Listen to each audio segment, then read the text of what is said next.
rivers of molten rock seethe beneath the Earth's crust and erupt with unmatched, awe-inspiring fury.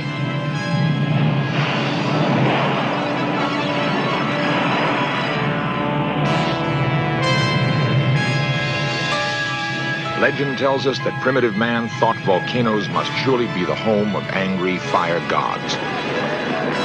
Man, still in awe of fire, has learned to tame it. And yet around the world, a bizarre ritual persists.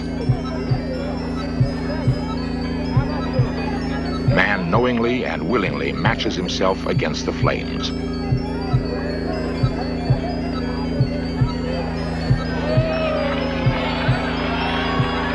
Practiced in diverse cultures, embodied in several religions, the mysterious and ancient custom of firewalking has intrigued observers for hundreds of years. Two puzzling questions remain unanswered through the centuries. How did the custom originate, and what protects the firewalkers from being burned?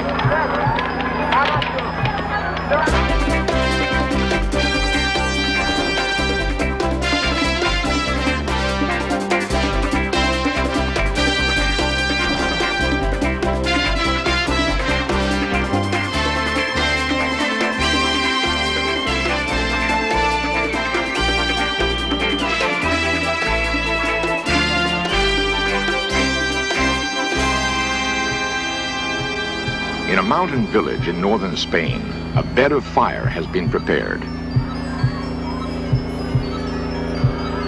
Here, once each year, men bravely face the fire and cross it successfully. Outsiders, they say, are severely burned. What special powers guide these men on their perilous walk?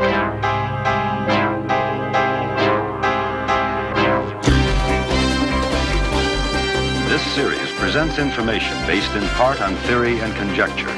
The producer's purpose is to suggest some possible explanation, but not necessarily the only ones, to the mysteries we will examine.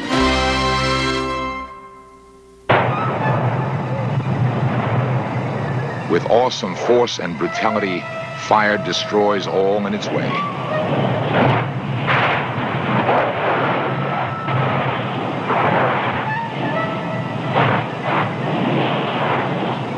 But historically, fire has also been a creative force, the bringer of warmth, comfort, security.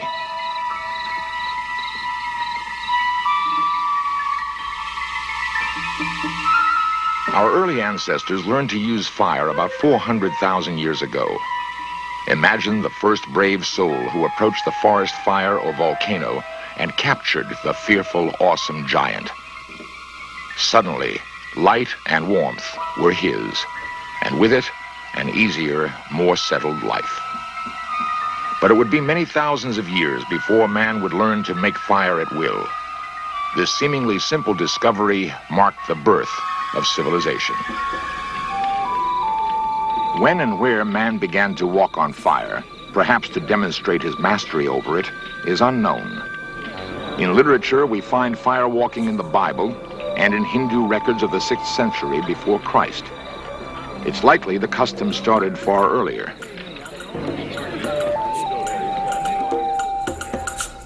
In the modern world, firewalking is surprisingly widespread. It crosses continental boundaries, cultural and religious heritage.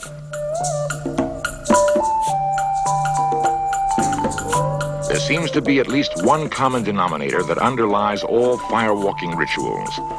A firewalker is considered successful only if he emerges unburned, unscarred. How this is done is a mystery that has puzzled observers for centuries.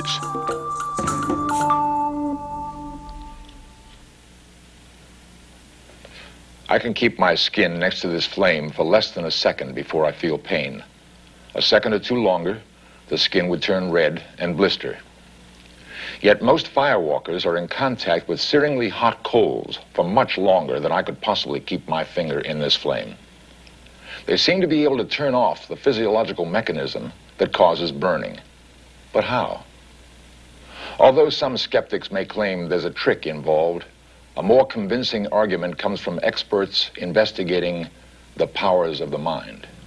I have spent 18 months in India, Burma, and parts of Tibet, and I've observed firewalking on 2 separate occasions.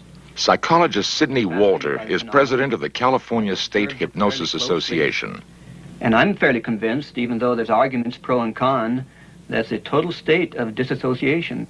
Disassociation simply means that a person allows himself to feel that he is somewhere else. Now look to your left there and notice that bowl of ice water with ice cubes floating in it. Place your left hand in it and tell me if you feel it's cold or whatever you feel. It's freezing. Now I know from our talks previously you enjoy the beach at Nice where you spend some time. You're going to completely disassociate yourself from this place and time. You're now at Nice, on the beach. Just let go, let go. No responsibilities, no obligations, no demands upon you. Disassociate yourself completely. No matter what I do, hold your hand and place it in water, whatever it is. After inducing a light hypnotic state, Dr. Walter helps his subject to disassociate. Concentrating on the beach scene, your hands very limp. Concentrate on the beach scene. Keep concentrating on the beach scene. Concentrate on the beach scene. Keep concentrating on that beach scene. You feel very good. Under normal circumstances, the ice water would be tolerable for merely a few seconds. Totally disassociate now. You're at the beach. Gerard feels no discomfort whatsoever. His disassociation has turned off the experience of pain. To letter E. To letter E, you could open your eyes, feeling very, very relaxed and comfortable. A, B, you are very comfortable. C, D, and E, you could open your eyes now. How's the water now, Gerard? It's cold. Still has ice cubes in it. I believe strongly that a person could withstand tremendous discomfort and pain if they have absolute belief they're comfortable, and I believe they could experience tremendous torment and pain if they have absolute belief they have it, even though it's not present. An absolute belief, an unquestionable belief, to me, is definitely a state of self-hypnosis. Can self-hypnosis, however, actually prevent burns and blisters?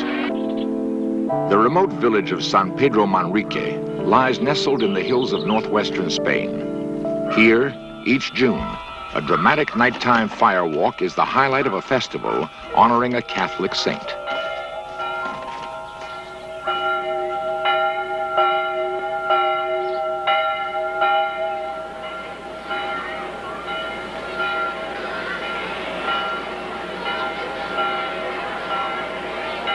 Tonight, in response to a vow made to the Virgin, many of these young villagers will attempt to cross the blazing coals.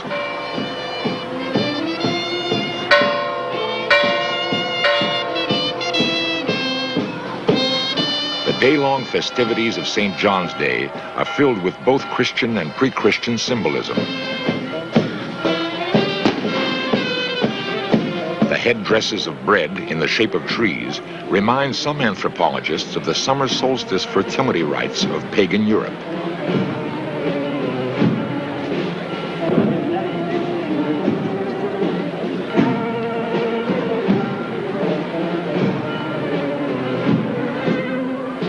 These ancient rites also included the building of bonfires and leaping through the flames.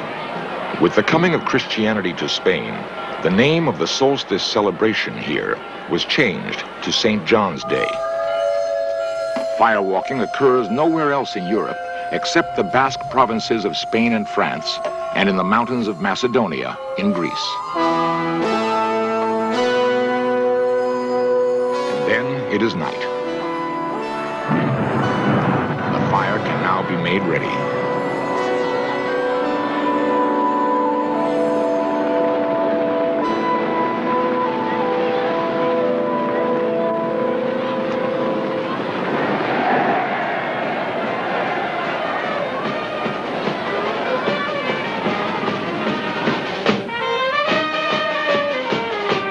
Enthusiastic crowds pour into the plaza. Excitement and anticipation fill the night air. The fire bed is now searingly hot, in excess of 1,000 degrees Fahrenheit, 5 times the heat necessary to boil water. No one knows who will be the first to walk. Once he is chosen, a sense of danger, expectancy, grips onlookers and firewalkers alike.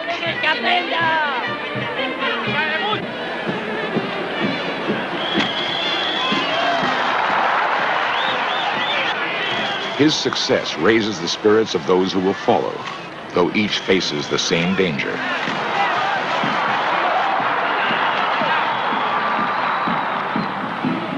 The Spanish firewalkers believe that the extra weight of a rider helps ensure success.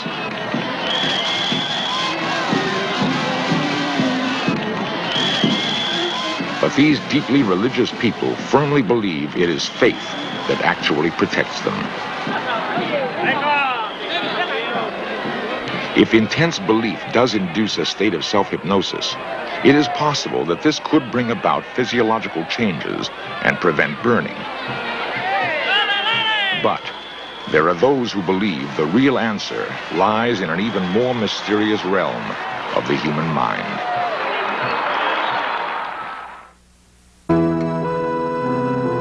India, land of ancient mysticism.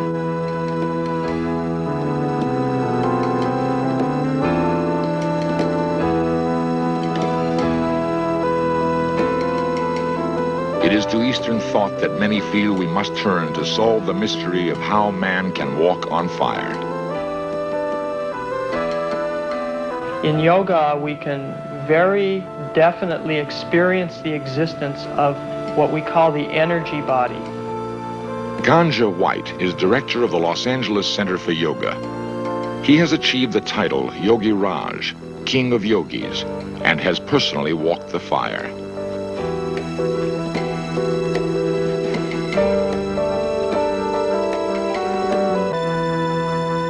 We are not just this physical body.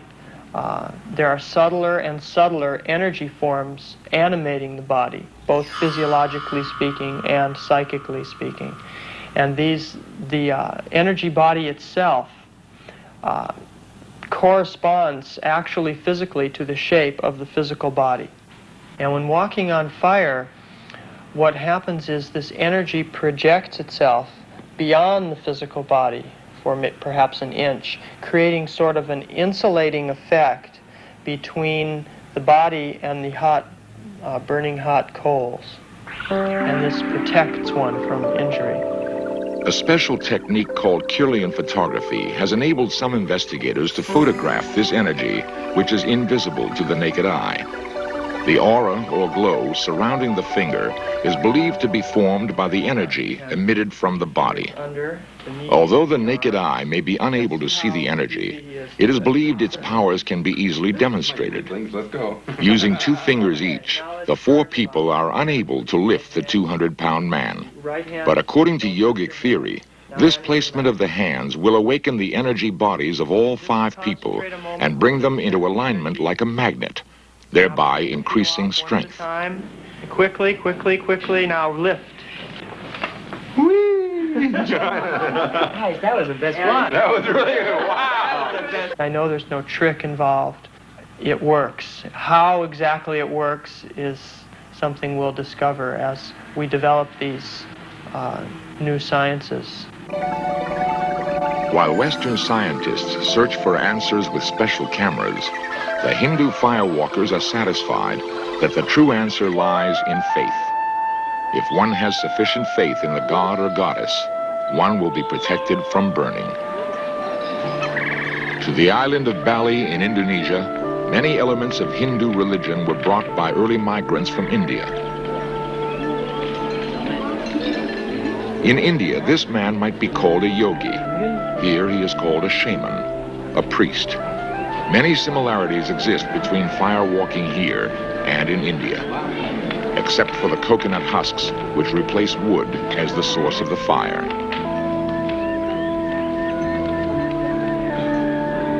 When illness strikes, the shaman will use his special powers to exorcise the disease from the village.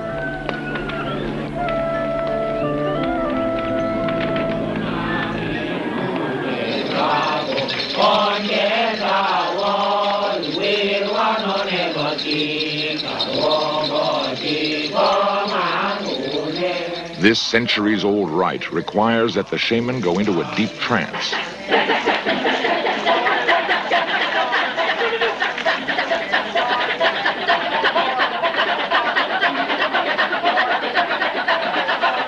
Trance states are a vital part of Balinese culture and religion. A whole repertoire of animal trances exists.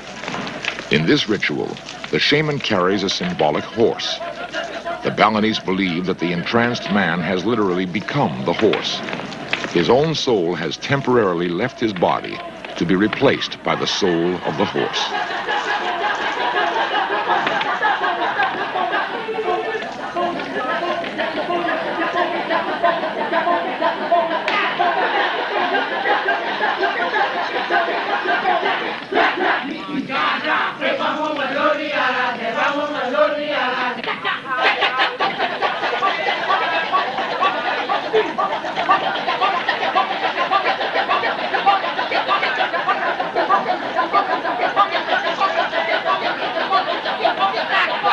He has made a vow to the Hindu fire god Brahma.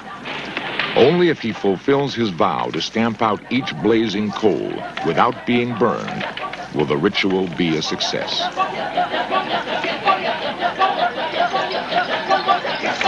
Although after a time his feet become blackened from the charcoal, he remains totally unharmed.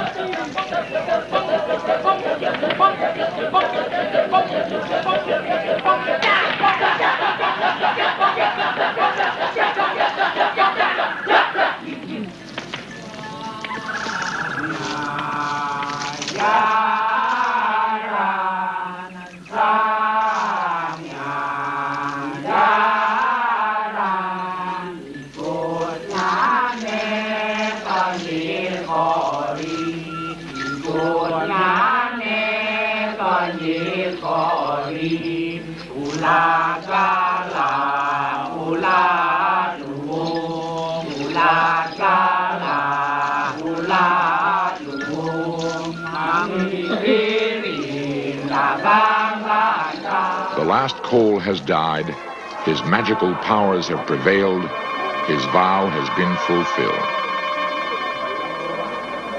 There has got to be some kinds of explanations that have to do with another science, certainly nothing that we know about. And I think that other science is in the area of parapsychology.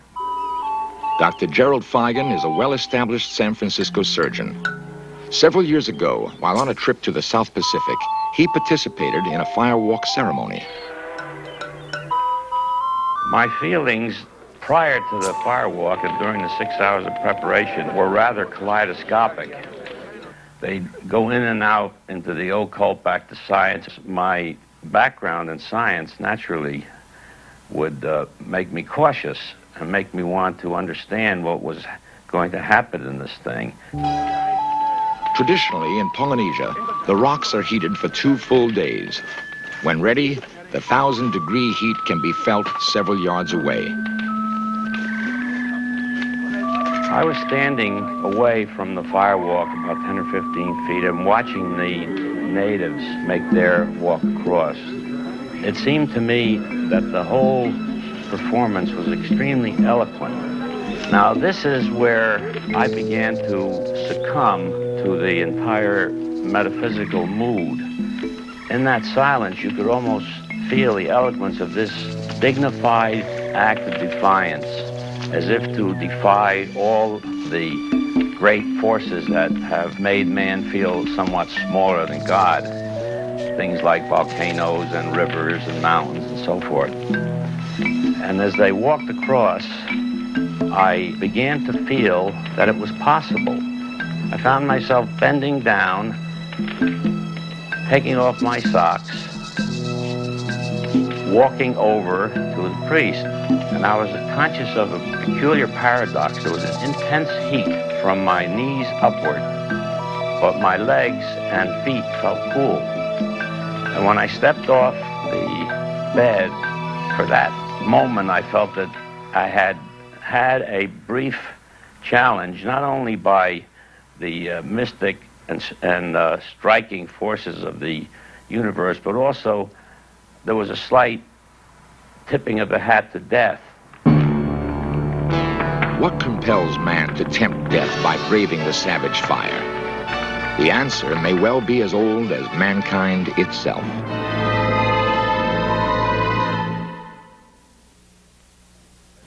According to legend, firewalking in ancient times was practiced even more extensively than it is today. But no legend reveals the answer to the ultimate mystery. How and when did this bizarre custom begin? What could have compelled so many people at such far reaches of the world to pit themselves against one of nature's most awesome and terrifying elements? Although a definitive answer may never be found, there is a startling piece of evidence that points to a radical new explanation. A careful study of the locations where firewalking is done reveals an amazing correlation to the Earth's volcanic zones. Perhaps long before recorded history, and so long ago in geologic time that the geologic record has been buried, a cataclysmic eruption covered much of the Earth's surface with molten lava, killing thousands, if not millions of people. Imagine the awesome panic of our ancestors trying to outrun the advancing fire, watching bodies disappear forever beneath the seething fury. To those who survived, managing to cross the lava safely, this must have seemed the world's greatest miracle. The gods of the fire mountains had spared them. In thanks, and as an expression of their devotion, the miracle would be reenacted ceremonially down over the centuries. The story passed along from parent to child, but a story from so far out of the past that its original meaning has been lost for all time, except in the hearts of men.